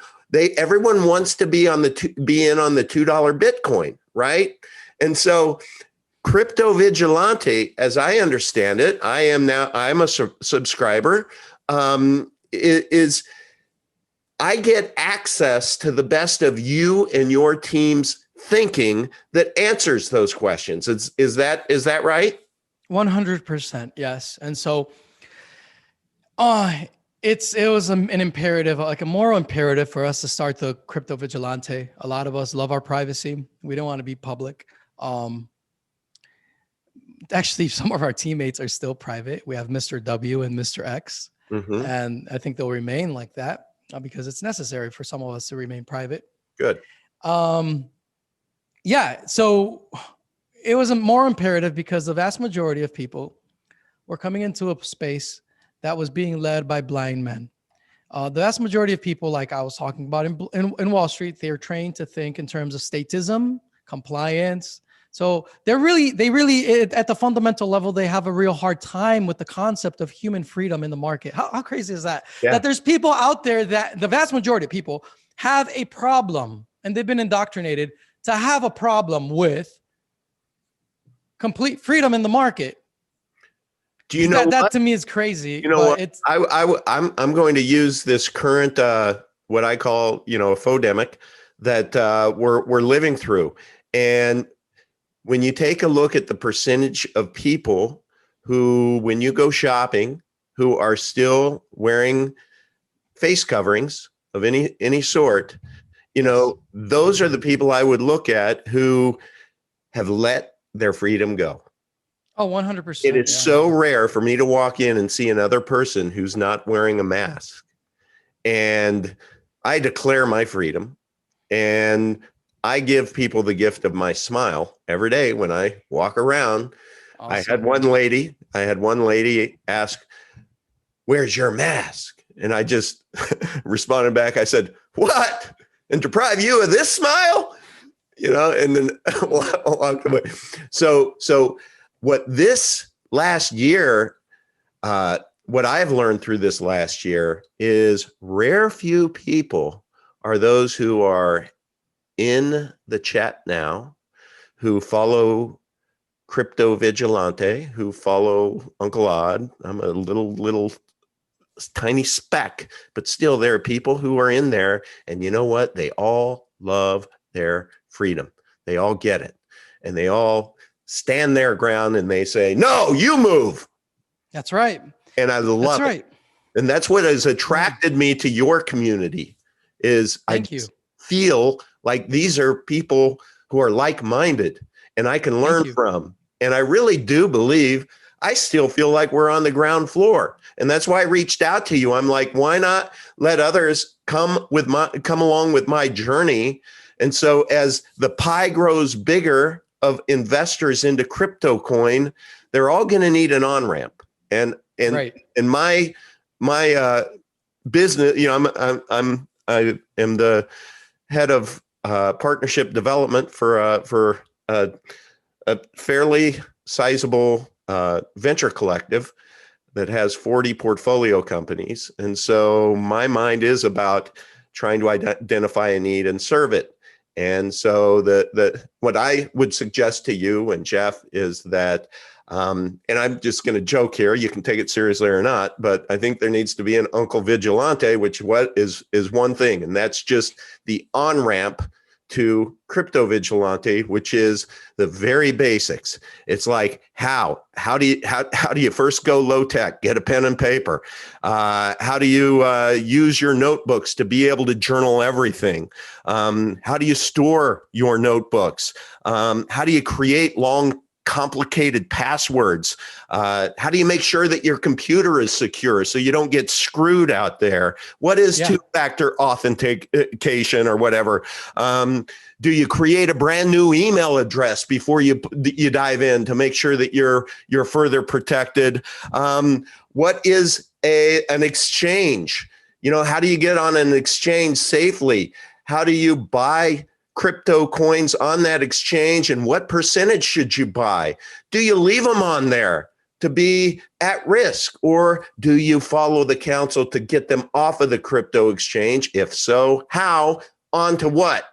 And then once you have it, You need to have the insurance policy, the what if I get hit by a bus insurance policy, which is having something for your progeny, for your family to be able to, open up a safe somewhere, unzip this, and have some instruction set on how to be able to unlock that wealth that is on that treasure. So those are the things that I think, we're missing, frankly, from the conference. And that's not because the conference, I just think there's so many people wanting to jump into the pie that you cannot serve everyone at that conference. Exactly. Well, then welcome to the pack, Uncle Vigilante. That's all I can say. Uncle Vigilante, everyone. This is Uncle Vigilante right here. So yeah, thank you very much. Yes, thank you very much. You're definitely now part of the family. So let's get this going. All right. You're 100% right. So when we launched the Crypto Vigilante, we had like people that are extremely advanced in crypto and people that are just getting started, right? So we've always had to teeter-totter between serving both needs, and we still do that to this day. So heck yeah, let's keep having these conversations. Let's share some more ideas, and yeah, let's because my feeling, and I ask people, if you haven't done it, go and watch my cigar walk from yesterday, because it's just, I'm kind of pulling a Jeff Berwick without the dog. Are you gonna need a dog? Oh, go to Zammy Pup. He has 142,000 followers. That's my dog. Awesome. 142,000 followers. Yeah, he's a children's hospital therapy dog. He's like, no way. He's huge. You got to go to Instagram and look him up. He's a great follow, and really is one of the reasons why I've been such an activist against what the Druid Babylonian bastards are doing out there, because it's been since March since I've been able to take Zammy to the hospital to spread joy to these kids who are in real need. Because what kind of dog is he? He is a sheepadoodle, Old English sheepdog, and a giant. Oh, he's the big one. He looks like a bear. He's huge. Oh yeah, I've seen the video. Yes, he's beautiful. Yeah, yes. and I've never. I guarantee you, Zammy is the only sheepadoodle on the planet that still has his puppy hair, because you have to battle the knots. Your whole life, you have to battle the knots and invest a good bit of money on a monthly basis in proper grooming. But he has this long hair, and these kids, man, when he goes up to them and they just start playing with his hair, especially the autistic kids. I have one video on Zammy Pup. Go down. If you find a black boy, his name is Mitch, and he is like, he looks like Ray Charles when he's petting him. He's just going like this. It's amazing. And awesome. I'm pissed off that he can't go to the hospital because I can't wear a mask. So if he ever has puppies, I may want one. Well, it makes me angry that part of my agreement with the breeder was I had to get his nuts chopped off. Oh, man. I know, but at that point, I didn't know that he'd be a famous dog. Matter of fact, I wrote a book. It's called The Adventures of Zammy the Giant Sheepadoodle. People can, if you have young readers that are the age of that's awesome, 3 to 6, he's more giant than life. But what's cool, I'll show you this, I'm not peddling the book here. I'm just saying that all of the kids are based on kids from the hospital. So you have Tommy Two Wheels, Ginger Giraffe, Lexi Lion, and it's just really cool because these kids, I've been able to give them these books, and it just makes me mad because of a lie that I can't take my dog in to spread joy with these kids. But it is what it is. Now, you are a dog person. You have 3, if I remember correctly. Yes. Right? You have smart dogs, really smart dogs. They're pretty. They're too smart sometimes, meaning that they get in trouble because they're too smart. Try to get away with too much. and they're the shepherd, or what are the Australian shepherds, or what? Australian cattle dogs. Cattle dogs, yeah. No, they're so smart. So They're cool. Yeah. So, okay, look, I think this is probably one of those that people, here's the deal, everyone. I think guys like Rafael, guys like me, Jeff, others, we're not afraid to dive into the shallow end head first. And that's kind of what this initiative is all about. This is our first conversation that we've ever had, just with a little tiny vision of trying to be able to help Mr. and Mrs. Newbie get their $1,000 out of the bank and into a, cold storage wallet. I don't think we succeeded, but that doesn't mean that we aren't going to come back and figure out how to be able to do that. I imagine, Raf, that you have on Crypto Vigilante a way for people watching this to be able to go figure out how to subscribe and get access to your 101 materials. Oh yeah, 100%. So if you join the Crypto Vigilante, you'll definitely get all of our 101 materials for sure. Yes. And what do you get with Crypto Vigilante? Tell us about the service. Okay, so you get technical analysis almost every day, which is from the best technical analyst in crypto in the world, Mr. W, who was previously the best technical analyst in our opinion from Bull Bear Analytics. Bull Bear Analytics was charting Bitcoin since 2010 in the Bitcoin talk forums. Unfortunately, Bull Bear Analytics, BBA, as we used to call it affectionately, does not exist anymore. So we got the best analyst, a technical analyst with us in the world in Bitcoin, and it's just in crypto. And we're just delighted to have him, Mr. W. He's just a blessing. His talk was awesome. Oh, he's phenomenal. We also have Mr. And you know what I like about him is for a guy who's so smart, he seems so relatable. I mean, it's like when he's talking, it's just like he's a regular dude who's just, has the gift of being able to parlay information to you. But when he looked at where all of this was from the beginning and he charts it, I feel really, really comfortable about taking his counsel in the future. Right. And he's the best. That's the thing with this education. It's like, cheap is expensive. Figuring it out on your own will be expensive. And if you become a subscriber to Crypto Vigilante, look at it as an investment, not an expense. And I'm not here, didn't start this program to be able to peddle Crypto Vigilante, but I'm telling you, it's like it is so reasonable and it's so necessary. And man, oh man, I don't want to get my degree in the school of hard knocks when it comes to my money and my investments. So I really, really encourage everyone to head over there. It is already in the show notes. Thank you. If you were not able to make it to the conference, you can still get the TCV Summit videos. And if you get the TCV videos, you'll also get the Crypto 101 video that I did for the conference and the Bitcoin Basics book as well. So just keep in mind that once you get the videos, you have access to all of our video libraries from the TCV summits. So great. That would be now great. We have somebody, what platform are you on? So it's cryptovigilante.io, correct? And correct. Then redirect to Dollar Vigilante, yes. I believe, right? Yes. Can you explain your relationship with Jeff and how did that all manifest? We're business partners, we're friends, and it started off by talking about how a lot of people in crypto were coming in that did not understand Austrian economics, that did not understand the heart of crypto, which cryptocurrency started off with the cypherpunk movement in the Austrian School of Economics. It's like as if they had a baby, and that's how Bitcoin came to be.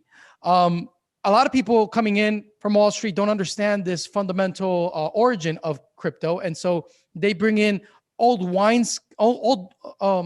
wine into old wineskins, as scripture says, right? And what happens when that, the wineskins will burst, right?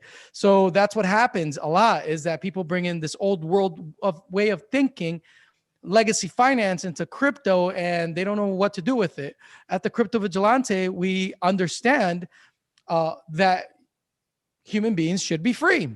Mm-hmm. And just from that simple premise, which is the premise of libertarianism and Austrian economics, we can come to logical conclusions faster than anyone else in the market because we're not hung up on old world legacy finance, financial way of thinking. We understand human nature and the market from the praxeological / Austrian school of thought, which is very descriptive. It's very bit much based on first principles, and it's not like I always saw legacy finance before Bitcoin and Keynesian economics almost as magic, right? Like, what the heck? Like, you just print money out of thin air? Like, what are you doing? Like, you're decreasing the purchasing power of my dollar by just hyperinflating fiat. Like, this is crazy. Right. Negative interest rates. Like, what is this? This is nuts.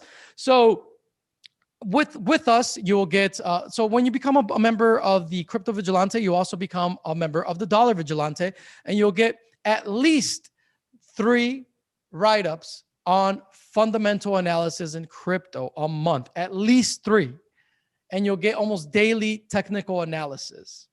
On top of that, we have encrypted channels where you can come in and the whole community is there to ask questions, and it's an ongoing conversation. We also have like this walkie-talkie new feature where we all jump in and we just start talking to subscribers in real time. It's pretty cool. Like, I'm driving the car, I just jump in. Hey guys, how's everyone doing? And people just ask questions and I answer them in real time, or Mr. X, Mr. W, someone else jumps in. So it's just a very vibrant community. And we're just really happy to be able to offer this service, because cryptocurrency is something that we cannot allow to become bastardized. A lot of people, even without realizing, with good intentions, are coming in and they don't understand the origin of cryptocurrency. They don't understand the incredible effects and the value that this has for humanity. I mean, we talk about monetizing and making money, but that's not nowhere nearly as important as being free. If you don't realize that, like, cryptocurrency is one of the only things we have right now to keep us away from global financial slavery.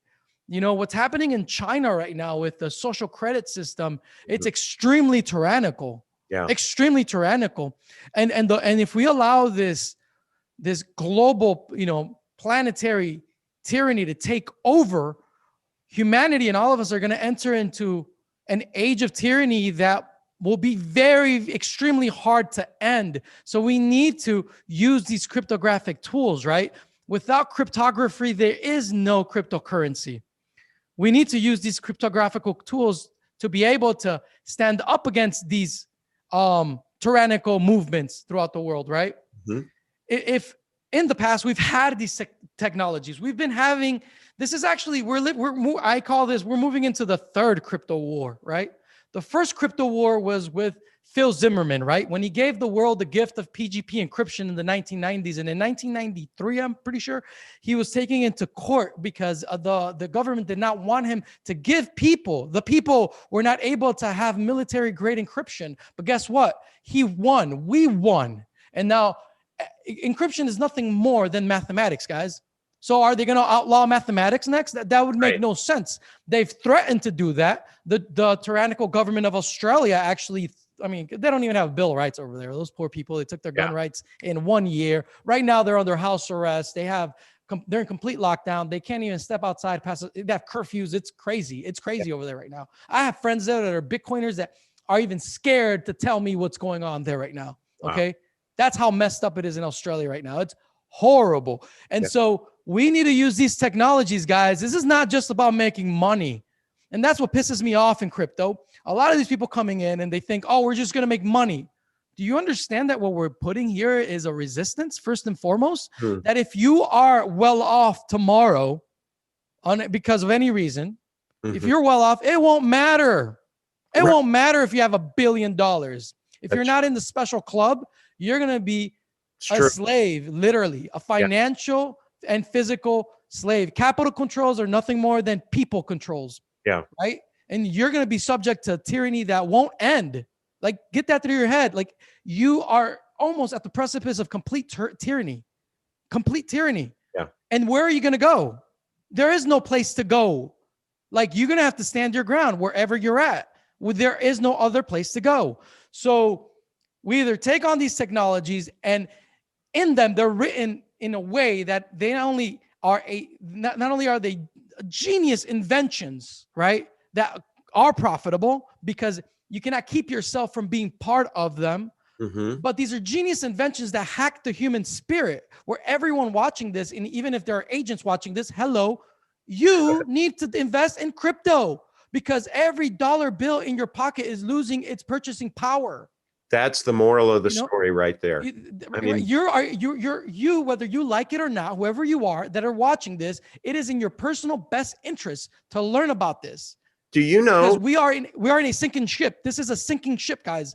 The whole global economy is in a sinking ship right now. These are the life rafts. I remember. Are you going to get on the life rafts or not? You know? Right. I remember it was not goodness. I mean, maybe even 5 years ago, but I was on vacation with my wife and family, and we met some folks from Venezuela who were, it was when Venezuela was rocking, right?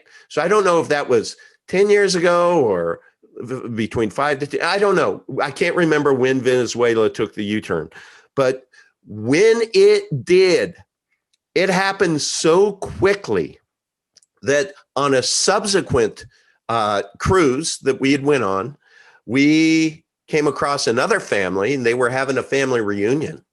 And so they had the people that now used to live in Venezuela, but had come to the United States for their safety. And it happened like that. So if you don't think it can happen this day and age, that's where we all need to wake up, because what I refer to as the Druid Babylonian bastards, they have made their move in 2020, and they've made it very, very publicly, and they have the most powerful weapon in the world, which is your television. So if you get your downloads, and if you get all of your programming from television, what Rafael is suggesting is break away from that. Start doing your own research into alternative, not just media, but alternative forms of currency to be able to protect yourself in the future. So if the currency that was once Venezuelan, all of a sudden it would take you, you wouldn't mind.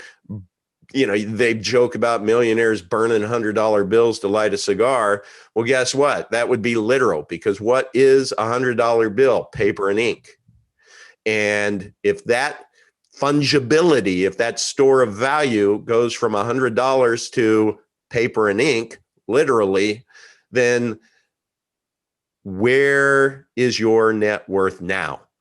So here we have an opportunity to be able to learn about cryptocurrency, put our toe in the water, maybe one day our ankle, maybe we're down to our knees in 3 or 4 months. I don't know, but I'm here with you, anyone who wants to come along, to where within 6 months to a year, I want to be swimming. I want to be doing laps in cryptocurrency, not just my toe in the water. And I want to feel comfortable doing it. So, and we can do it. My favorite question to ask is, other than who are they? I always ask, who are they running the world? Because everyone talks about they. And so I ask everyone, who are they? They are no longer important. That's what you have to realize. That's the best. You watching this have to think really highly of yourself, because right now you have as much access and means as they do through cryptocurrencies. The technology is here. We leveled the playing field. What we did was not transfer power. That's not what we're about. We're here to have fun, create a beautiful world for everyone. What we did was that we took power out of the equation of money, power out of the equation of voluntary exchange. We no longer need coercion. We no longer need to be subject to any type of duress or coercion. We don't need to impose that on other people anymore. We trust in mathematics. In mathematics, we trust, right? And and we can just live peacefully with one another. That's it. I And guess love what, that guys? answer. That's it. We remove power out of the equation. Yeah. You know, that's it. And no one else is powerful. No one's powerful. If you want to be powerful in crypto, you have to provide value, real value. Right. It's a capitalist meritocracy. You really have to provide value. Otherwise, you're not competitive. That's it. Right. And I love we hacked the human spirit. We hacked humanity. The biggest hack was that we hacked the human mind, the human incentive structure. Yes. We went onto the praxeological level, use all of the contingency that makes up the human person for its innate need for survival, prospering, and flourishing. Mhm. And we gave everyone in the planet an offer that they couldn't refuse, that they can't refuse. Game is over, guys. The table is served. All you need to do is just come in. And by no means am I saying go buy crypto right now. Remember what I told you at the beginning. The most important investment you can do right now is not buy crypto. Sit down and learn about cryptocurrency, right? Amen. All of this information is open source. Yeah. Start Googling things. If you want to be part of the Crypto Vigilante, go for it. We made it extremely affordable. I think we're the most affordable financial newsletter in the world on purpose. Yeah. On purpose. Yeah. We're not, our competitors, which are statists, and they're just like, honestly, man, I don't like talking about, they're not competitors. The only real competitors that we had were Bull Bear Analytics. We respect those guys. They've been charting and had a newsletter for Bitcoin since 2010. Yeah. Bitcoin came out in 2009. Their best analyst is now part of our team, Mr. W, right? Yeah. So, yes, our competitors in the market right now, the cheapest one is like $2,000 a year. No, dude, this is not for the elite. This is for you. This is for everyone. Yeah. And if you really understand crypto, you will know that that it's in your benefit to make this knowledge known to everyone. What is the investment? What is the investment in your newsletter? To be honest, it's like Uncle, I don't even know it on top of my head. $1 a day, maybe. Look, I know this sounds weird to you guys, but I don't even look at the price charts of crypto. Yeah. Money is the least of concerns to me, guys. My concern is you're about to be locked in, and your family and friends and your loved ones are about to go into global tyranny for the rest of time. Right. You're going into a prison planet, as Alex Jones talks about. Like, that is my concern. And if you think this is an exaggeration, you've no, it's not an exaggeration, guys. You kind of missed 2020 if you think it's an exaggeration. And what I loved about your answer, Raf, was that, it was the word we, which leads into my second favorite question, which is, why not us? So why not us? Why shouldn't we become adept into this exciting new side of life? Cryptocurrency and digital currencies. And as you said, behind you, there are millions of people, and there are not very many people watching this right now. So why not us? Why not put ourselves in the position that we become subject matter experts? Because there are rare few subject matter experts out there. It doesn't require us going to 4 years of indoctrination. This just requires some curiosity, a little bit of research, right? What I would recommend everybody do, which is what I've done over the last month before I ever knew Rafael existed, was I went into my favorite web browser and I put into YouTube, and I'm like, cryptocurrency 101. How do I buy Bitcoin? You can get so many 101s out there. Now, ours is going to ultimately be different than everyone else's, just because of style as much as anything else. And Raph, when you and I spoke yesterday, we talked about peeling back the layers of the onion, on a weekly basis and having a subject, a topic or whatever. And this is all in addition to Crypto Vigilante. This is just giving you some free insight into this world. We're going to peel back the layer of the onion. And you told me something yesterday that cracked me up. You said, well, hey, would you mind if we're on a certain subject, if I brought a world-renowned subject matter expert in? Yeah. And I'm like, Because oh, let me check with Uncle Odd's board of directors. time is of the essence, guys. We need to educate people as much as possible right now.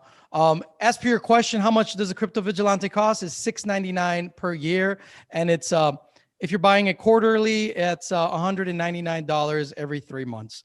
So now, yeah, I will tell you this last month, and I know it could have gone the other way, but this last month, again, I share it just because I'm sharing my journey. You know, I started with 30. It's now, I think, 44 today. Last time I looked, and it's going to be, you know, but it was up to 47. But anyway, just think about that swing. I got lucky, I believe, with the coins that I have, or the weight of them, and I could have been unlucky. So my point is, for that investment into Crypto Vigilante, just imagine how minuscule that is when you can have these amazing swings up and down. If you protect yourself, man, it is an investment, not an expense. Okay. So I want to say something regarding subject matter expertise that you just mentioned. Sure. So like crypto is interdisciplinary.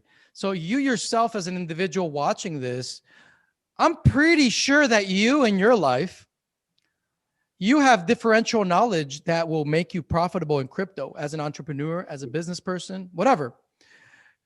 It's by having differential knowledge, by knowing something that other people don't know, that you make profit in the market.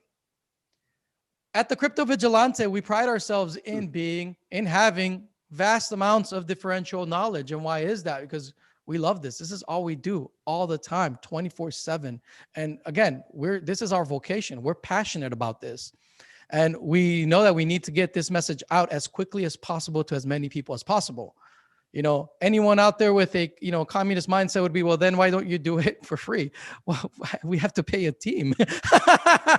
People need to eat. You know what I mean? Yeah. We have a team of people on the back end that are helping us put all this together, Sure. So it's cryptocurrency, you yourself, we're calling everyone, not just to be a passive investor, but also to consider being an active participant in the networks. Yeah. Because your differential knowledge could lead you to, that is what will lead you to being profitable in the market. If you follow what everyone else is saying, what the masses are saying, oh, well, they're jumping into Bitcoin, that's what I'm going to do. Guess what, guys? That no longer is as profitable. Yeah. You have to, what we tell people constantly is that as a capitalist, you need to be comfortable with the notion of being alone in the market. Right. When I came into crypto in 2012, I was alone. I was alone in the market. People were telling me, you're crazy. You're crazy. What the heck are you talking about? Yeah. I was alone, but I saw something that no one else saw. Right. At this moment, at the Crypto Vigilante, we see things that no one else sees. Not even people in crypto. And even a lot of the experts in crypto see things that we see. But the thing is that at the Crypto Vigilante, we've created an environment of rigorous research where we are not an echo chamber. In crypto, there is this horrible thing happening called tribalism, which is not bad, but as an investor, maybe you've heard of the notion of a maximalist in crypto. Yeah. Someone that is focused on okay, I love maximalists. I'm not a maximalist, but I love them. Yeah. Because I want armies that are completely dedicated to what they're building and nothing else. Right. That are going to die for what they're building. So if you're a Monero maximalist, I love you. If you're a Bitcoin Cash maximalist, I love you. Yeah. If you are a BTC maximalist, man, I love you. You're doing such a great job. Keep doing that great job. I don't want people that are half-assed in the market as entrepreneurs. I want people that are fully dedicated. Now, as an investor, I step back I diversify, and whoever wins, I win, right? Mm-hmm. So I don't have to choose favorites. Obviously, we're all biased, and we all have our biases, and we all have our partialities regarding one Bitcoin or crypto over another, and within the team, we are not an echo chamber. we have different opinions and very strong different opinions regarding different cryptocurrencies. So one thing that happens in crypto is that a lot of social engineering has come into play. Because if you read how they are attacking crypto, the powers that shouldn't be, the BBDs, you call them, the DBBs or BBDs? The DBBs, Druid Babylonian The DBBs, they've come into crypto and we've identified them far away, guys. We see these guys coming, we're like, we call them out. This is a different game, man. You're playing by our rules here. And we have rules called honesty, transparency. We are like the Wild West where we will shun your ass once we figure you out. Yes. And your little game is over. Every time they try to manipulate the market, we figure them out right away, call them out, and it's over. This is no longer something that they can manipulate like they did with Wall Street, right? Or with the central bankster cartel, right? This is the people's territory. This is everybody's territory. And we all hold each other accountable. Yeah. Right? So yeah, they so one of the things that they do is called human. It's like human. It's what the agents call it, human engineering, kind of like literally going, trying to fuck up the life or coerce or blackmail the life of a programmer, for example, of a very prominent programmer, to try to make him do something for the code or some shit like that, right? Yeah. Oh wow. Well, yeah, of course that's happened. Yeah. But guess what? But that's something that once it's called down, once it's seen and identified, it's really easy to move forward. I forgot exactly what I was going with this, but it was really good. If I remember, I'll bring it back. Well, isn't that like, if we go back to the house analogy, that you may have somebody who is building back on the southeast edge of the castle that we're building? They may have been compromised. Somebody may have blackmailed them on something and said, you need to do this addition to the castle, and it needs to be slightly triangulated instead of a square like all the others. But every other builder in there has to be able to bless that. So it's not so easy to triangulate, a square in that mansion, right? So the DBBs can't come in and just pay someone off to do that. It's going to be caught and exposed. Is that right? Yeah, I mean, they've been very savvy in the way that they've gone about doing it, because they know that this is a different ball game, so that they have to approach it differently, right? They can't completely destroy a network, but they can probably do social engineering, and that's what I was talking about. But I forgot where I was going with that exactly. Social engineering. I'll come back to me. But yeah, so do you remember what I was talking about? Do you remember what I was? I don't. Social engineering. Yeah, I think I'm a little older than you, so I get a pass on. I have a few less brain cells than you. I do have somebody in the comments said AI controls crypto. I'll pass, thanks. What would you say to a person with that point of view? I honestly don't see any foundation for that comment. Okay. Yeah, that doesn't make any sense to me, because see, cryptocurrency in itself, each one of these cryptocurrencies are artificial intelligence on their own. So for example, let's take Bitcoin miners, right? Bitcoin miners, as they're competing to become the most valuable as they compete in securing the Bitcoin network, they have to be the best well-connected node and everything that I spoke about. So the Bitcoin network in its sense is this computer, and all the nodes of the network are like synapses or nodes of the brain of this network that is constantly improving itself and constantly becoming sharper and constantly becoming almost like, in a sense, Bitcoin in itself will be it is a decentralized artificial intelligence, something that we as people are driven towards more and more value over time. Right. So and it's market driven. It's not controlled by anyone. You should be concerned about artificial intelligence that is centrally controlled. That's what people want to impose on us, right? But in the future, I would like to see a future where everyone has their own artificial intelligence, because it's inevitable. But even more than that, a market-driven incentive structure that in itself is an intelligent organism that constantly provides us with more and more value. Remember that the Bitcoin miner cannot do anything that is against the well-being of the network. The moment a Bitcoin miner does anything that goes against the well-being of the network, at that moment, that Bitcoin miner creates suicide. It is orphaned out of the network. It loses its connectivity to the other nodes, and it's no longer profitable. So it would be like a cancer that is right away caught off from the network, right? It's like right away, if there's let's hypothetically speaking, there's a miner out there that says, you know what I'm going to do? I'm going to just mine a bunch of empty blocks, hurt the network, take the mining reward, and because I just want out of this business. Well, essentially what you just did is, yeah, you may have made some profit. And if you're quick enough, you were able to cash out into fiat. And then after you did that, what are you going to do next? That's it. That's all you did. That's all you did, because you no longer can be a miner unless you respawn as another entity, which would be very difficult. But that entity itself is moved out of the network, and then the network itself would reorganize the chain and heal itself right away. So it's cryptocurrency is anti-fragile. The more you attack it, the more that you go after it. It's like an organism that heals. The more you attack it, the more you put it under pressure, economic pressure of any way. The more you attack it, the stronger it will become. Wow. There's a lot of young people that are going to be watching this that are hopefully, God's will that they are inspired by the things we're talking about. 13-year-olds, 14-year-olds that are going to be like, man, I want to do this. This is where it's at. And, and I encourage them, do it. Absolutely. Get in your computer, learn to program. And if you don't want to be a programmer, you don't have to, because crypto needs all types of people. We need entrepreneurs. We need scientists. We need everything. We need all types of people. Anywhere you have a differential knowledge is where you will be able to gain profit in crypto. Just look forward towards creating differential knowledge.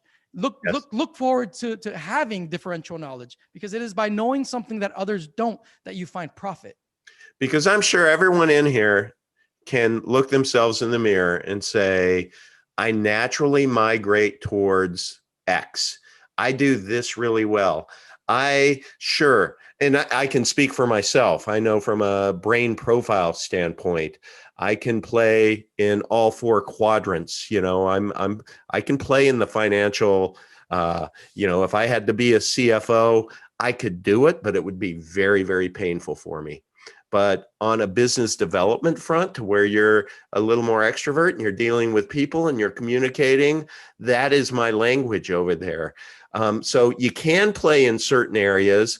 Some people are way more creative. Some people are more organized, and we all have our areas of expertise. So just ask yourself, what is your area of expertise? Where do you feel is your comfy place? Just as a living human being, what's your happy spot, if you will? And some people, I'm just to use it as an example, some people may just have a passion for educating children. Some people may have a passion for breeding dogs. Some people may have a passion for figuring out this world of cryptocurrency. But I think what you're sharing with us, Raf, is that within this ecosystem of cryptocurrency, whatever your skill set is, whoever's watching this right now, whatever your specific skill set is, there's a really good chance that you can add value to this growing ecosystem, and in the process, be part of something really special. Is that fair to say? Don't just 100%. Don't just hodl your crypto, which is just crypto speak for holding your crypto. Don't just hold your crypto. Don't just trade your crypto, earn your crypto, right? I like that. Create capital goods that earn you crypto. Yeah. Yeah, become part of the economy, because we are creating this cryptocurrency is a counter economy, right? And it's by having a peaceful counter economy that we sidestep, and by having an alternative system to that of coercion, manipulation, and just everything that's bad. So it's just a peaceful system controlled by mathematics, and that incentivizes good work and honesty. That's And all cryptocurrencies are. competition. And Competition. Exactly. Competition. Yes, that's right. Well, I got to tell you, and man, you've given us 2 hours today.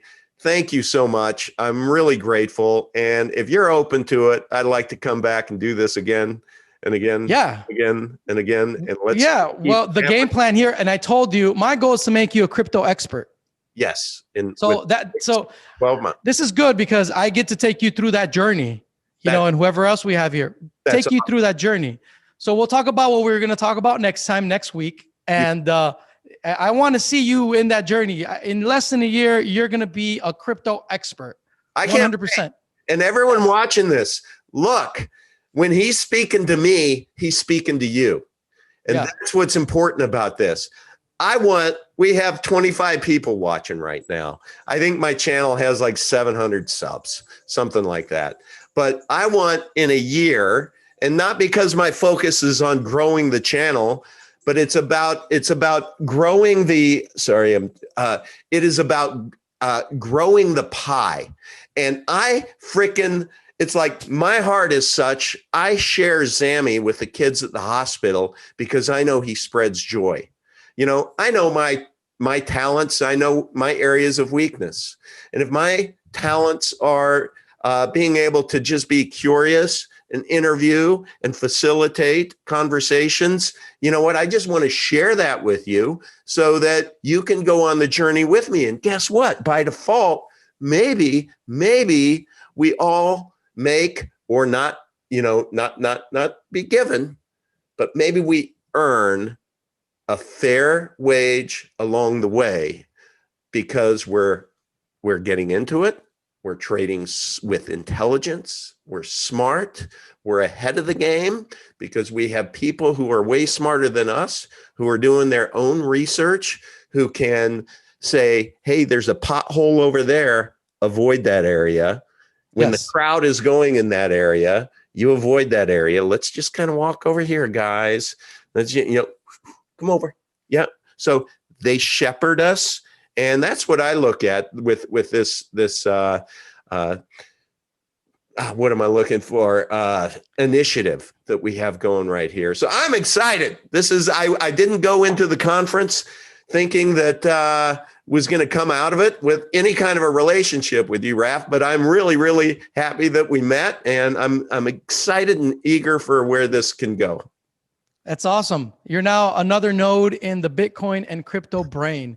So let's strive to always be pursuing the center of the network as the world inevitably falls into this beautiful black hole of value.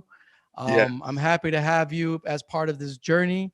And for everyone watching, this is just the beginning. We're just getting started in crypto. Crypto's a baby still, guys. It's absolutely such a baby.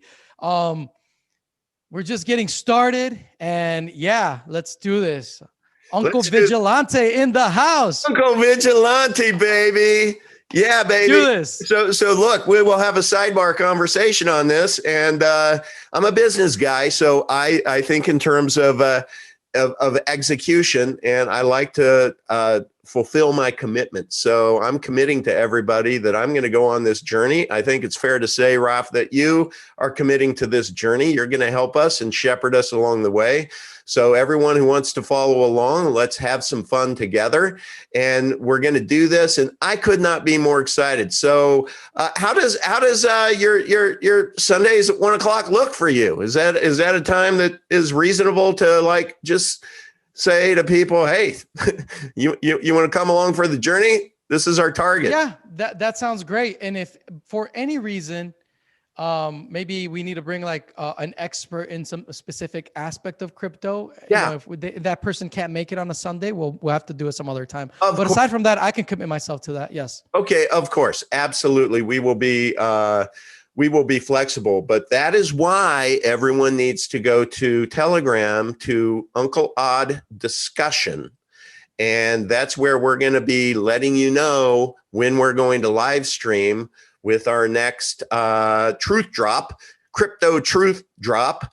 Uncle Vigilante and Crypto Vigilante are going to meet you at Dollar Vigilante. But in all seriousness, Rav, I think that you know how crypto.vigilante.io redirects to Dollar Vigilante.